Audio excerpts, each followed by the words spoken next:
Jarno, when was that moment for you? Was there a specific moment you thought, I'm going to make this? Well, my life was a little bit different. I had opportunity with a very young age. But to start in the first team, I start with 17 in the first team. And this is what everything start. But when I had 15 years old, 16 years old, I start to feel that it was something that I will do it in the future, to be a professional football player. And but real, I start with 17, 18 years old when I moved to Manchester United. You are somebody who all your teammates, whichever club, talk about how hard you train and how much you dedicate your life to it. At what point did you realize that that was what it was going to take? Well, in the beginning, when I arrived in Manchester United, I was a very skillful player, dribbling a lot. And I realized that it was good for the show boot. But the football is more than that. When you have a dream to achieve big things, you need to be more effective. And this is what I plan to do it. I start to see examples there in the club, like Ryan Giggs, Paul Scholes. And I take some good ideas. And as I say all the time, of course, you're never going to be a football player if you don't have talent. The talent is the main word to achieve success. But the other things, which is I consider more important, it's the ethic of work. And I dedicate all my life on that because I know I can prove year by year. The longevity speaks for itself. I still play in high level. That you have to be professional all the time. And by the age, you have to do it specific work to maintain the level too. And this is what I do. And this is what I'm continuing to do, not only to play football, but for my healthy life, I hope so. When you see the likes of Jude Bellingham, Lamine Yamal, Endrick coming through as young as they are now, with the pressure and the focus that they are now, how do you think their experience compares to what you guys went through? It's different now for them. Like someone like Jude, as a very young guy in Dortmund, he was important, and then after when he came to us, the first year straight away scoring important goals. So at that age already being that important in the biggest club of the world, it's tough. And I think often he jokes with me that if he has to continue like this, he will not reach to play till 35 because it's a lot of games already on such a young age if you compare it with other players 10, 15 years ago. And then obviously you have talents like Arda Güler and Endrick that are playing a bit less, but you see their quality is there and they need the team to grow and to be more important. And I believe that everyone has his moment, has his path, and has to take the opportunity, take it when it arrives. I've just got a little problem with your microphone, so I'm going to... Yeah, you got out of that one. But it's, I mean, are we going to go into the calendar? Do you think it means that players and their careers will last as long with this generation, or no? Depend. I have my way to look in that things in a different way, to be honest. I'm not a coach. I'm never going to be a coach or president of the club, maybe no, too. Maybe owner of the club, yes. Is that what you want to do? You want to become a club owner? Probably. I will see. Depend of the moment, the opportunities. Have you got a club in mind? Not yet. A few, maybe. A few? Have a conglomerate? But I think, to answer your question, I think the clubs, they should take care more about the young players.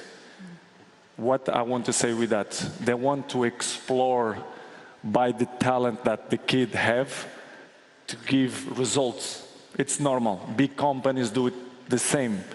They try to explore, for example, we say Bellingham or Lamine, for example. They are very young. They can reach, for example, still playing high level with my age? Yes, it's possible. They should sacrifice a lot. Yes, a little bit lucky too. But I think the clubs need to take care more of them. To don't explore so much, to don't make them to play 17 games per year, even the national teams, national leagues. But how do we do that, given where we are now already with the game? We know success breeds money. How do we change where we are today? Only one way, in my opinion. The quantity of games that you have per season, if you see many interviews of players, they complain about too many games. I agree. But I think the only way to fight against that, it's to training less, or to training in an intelligent way. You don't need to go to the pitch and run 3-4 kilometers every day. You will do it that in a game. You will do it your maximum in a game. So if you do it the specific works for this kind of players, I think they will have less injuries and they have more quality in the games, in my opinion. When I mean to training less, it's training in an intelligent way. You get it? Smarter, not harder. Exactly. I mean, speaking of injury, you are somebody who has been living that and breathing it recently. I mean, do you agree with what Cristiano is saying? How much of what we're seeing, and Real Madrid were dominating across the board last season, but the start of this campaign has been tougher. Yeah, indeed. I think I agree with what he says. I think maybe there's not more games because I think everyone played always Champions League and League, and so I think the intensity of the game became higher. There's more physical, and that also contributes to your body being more tired. And I agree with what he says, that maybe we have to train smarter and maybe a bit more like the NBA. The NBA plays a lot of games. Obviously, it's not running so much, but they do it at a high intensity. And maybe the day after they have a shoot around of 30 minutes just to get loose, and they know the next day they have a game and they will go again.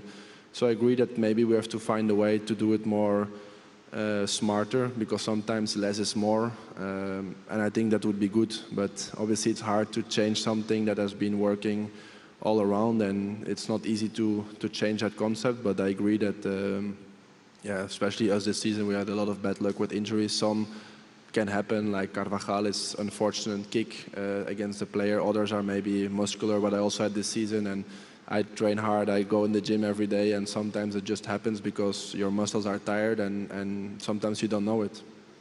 Real Madrid, it's been a tough start to this season, but undoubtedly has so much talent. There's been talk about maybe the players aren't fitting together. What is your take from what you see, where you stand?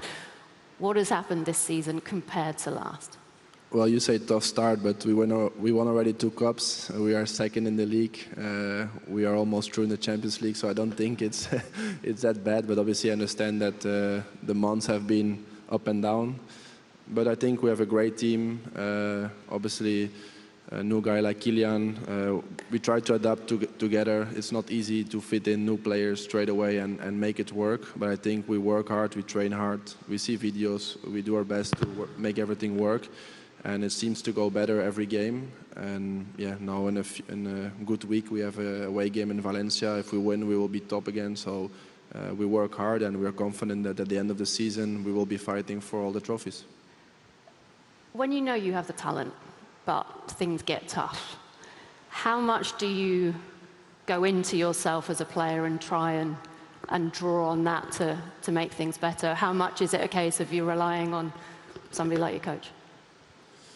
Yeah, for me as a goalkeeper, sometimes it's harder because he can maybe miss 2 chances and then score a hat-trick, and amazing. I can miss 2 goals that are my fault, and you can mentally drop. And I think from an early age, by setbacks I had when I was 14, 15, that people were doubting me, I created a strong mentality, a strong belief in myself, and knowing that I want to be the best. And eventually, I'm a goalkeeper, but I also looked up to him. You should be striker, because you are told we will score many goals like Peter Crouch. Did you try that? I mean, we know you were a left back, but did you ever try up front? Well, a few years ago, in the last minute of a game, I went up in a corner against Valencia. I had it, but the goalkeeper saved, but Karim scored in the rebound, so that was an important goal also. But yeah, I think like things that he has said in the past, also my son looks really up to him, so I love that he has a role model like Cristiano to look up to see how much important it is to work and also mentally to believe that you are the best. I don't think it's arrogant to say you are the best or that you believe you are the best. After, everyone can have a different opinion of who is the best, but you and yourself have to believe, I'm the best and I will show it on the pitch, and that will make you play better. What role does the coach have in that scenario? I mean, Carlo Ancelotti has done so much, won so much. He said you're easy to coach. Do you agree with that? Say again? Carlo Ancelotti has famously said you're easy to coach. I don't know whether you would agree with that, but you know, how good is he in your opinion? Listen, I'm coming right now in a car with my friends. When they ask me about what is a good coach, I think many factors influence in that decision. And I think one of the most important things is how to deal with the players. And Carlo Ancelotti, for me, is one of the guys who know how to deal with the players and treat the players. And for me, he was and he still is the key for his success. If you see what he achieved, it's so many things. It's not by coincidence that he won so many things. You should have something different and special. And Carlo have that. Apart to be a good man, he's a very smart guy to manage people. And this is, for me, it's one of the most important things. Thibaut, what's he like day to day? Yeah, I think he knows him also very well. Unfortunately, they won a Champions League against me in 2014. But yeah, Carlo is a very good coach. He knows how to handle a dressing room. He knows how to handle a team. Especially when you're at the top, you don't have to over-push players because all the top players, I'm sure they know what they have to do. And sometimes it's little things and have a good feeling in a dressing room, a good team feeling that will make you win. And he's very good at that. He proved it last year. We had a lot of setbacks. I ruptured my ACL, Militao, Alaba. But yeah, then new people stand up and he made it work and we won another Champions League. So yeah, I think he's a great coach. Do you still have faith you can reclaim the Champions League this year? We always have faith. I think you can never write down Real Madrid. Eventually with this new system, we just need to qualify, and then I think the fun starts in the knockout phases where we are pretty good, and we will always try to win. I think in the last 10 years, 6 Champions League have been won. I think almost every time we were in the semi-final. So we will always be up there. Maybe one year not. The next year we'll be there again. So we have an exciting team, and I'm sure we will get there. It's tough though with this new format. You know, Real Madrid have not had it all their own way in the Champions League. Neither have Manchester City. Is this the moment, Cristiano, that maybe you join up and give them a helping hand? I know we've talked about it in the past. Well, the football is, you never know what's going to happen. That's not a no. The teams have moments, difficult times, good times, and what, for example, City passed through this moment. It's a difficult time, but I'm sure 100% that we will be back. It's like Madrid, and he answered very well. People don't expect that they've been so brilliant in the beginning, but they are not too bad. They are there, 2 points behind Barcelona, I think, in front now. And they say it's a bad season. I don't understand how they say this kind of thing. Every player, every team, they have a rush moment, but they will back all the time. And Madrid, if you have to bet to win the Champions League again, I will bet in Real Madrid because you never know what's going to happen. And Bernabeu, the hour is different. All the teams, they scare when they play there. This is a fact. The stories say that. And never consider Madrid like that because they're always back, and City as well. Let's see, I'm very curious to see what's going to happen this season. What would you be saying in the City dressing room now? How do they turn it around? Probably say less and show more. This is what I will say. I will push a few guys apart and say what I think. I don't need to say in front of everybody. But I think the big teams, the big players, they are smart enough to understand what is the problem. Where is the problem? I'm sure 100% they will be back. Guardiola is a very smart coach, and he knows what the problem coming from. And they will be there, like always. So, as I say before, Madrid is the same. They have a little bit difficult in the beginning. Some players, the adjustments, some positions, Mbappe, Vinicius, Rodrigo, whatever. But they will be back like always. So if you're not going to go to Manchester City just yet, how about United? We've got the Portuguese connection back. Difficult. Premier League, it's the most difficult league in the world. All the teams, they are good. All the teams, they fight. All the teams run. All the players, they are strong. Football is different right now. It's not easy games anymore. And they need, I say this 1.5 years ago, and I will continue to say, the problem is not the coaches. It's like, I'm always give this example, I will try right now to see if it's going well. It's like the Aquarius. If you have the fishing inside and he's sick and you take him out and you fix the problem, and if you put it again in Aquarius, they will be sick again. And this is the problem of Manchester United, is the same. The problem is not only the coach, it's much more than that. And do you think that is still the case at Old Trafford? 100%. If I will be the owner of the club, I will make the things clear and adjust what I think it's bad You see, there. I'm now joining the dots. Is that the plan? Have you spoken to the Glazers? I'm still very young. I have so many plans and dreams ahead. But mark my words, I will be owner of a big club, for sure. I'm sure there's a whole lot of people who would very much love to see that. From the Portuguese perspective, though, how much do you know Ruben Amorim? What do you know about him and having dealt with him? He did a fantastic job in Portugal with my Sporting. But as I said before, Premier League is a different beast. It's a different league. It's the most competitive league in the world. I knew it will be tough, and they will continue the storm. But the storm will finish and the sun will rise. So, fingers crossed, the things will be good with him. And I hope the best for Manchester United, because it's some club that I still love it. Talking of national teams, it's a very different dynamic, isn't it? Taking the talent for individuals who play at different clubs, then going to your national team. I think it's fair to say you've had different levels of success, the two of you, with your national teams. Cristiano, Portugal, I guess, winning against the odds, winning a trophy, the Euros. Thibaut, a national team with so much talent, dubbed the golden generation, who hasn't managed to get it across the line. What have been your frustrations with how it hasn't happened?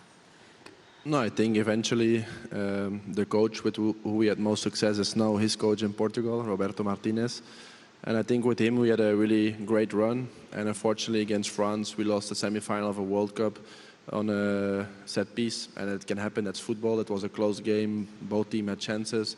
And they just had that moment where they scored. And I feel that if we would have passed, with all respect to Luka, I hoped we would win against Croatia. But sometimes with those tournaments, it's just about seizing the moment. And for me, the most disappointed was obviously that game, but also 2016 when they won, that we lost in the quarterfinal to Wales.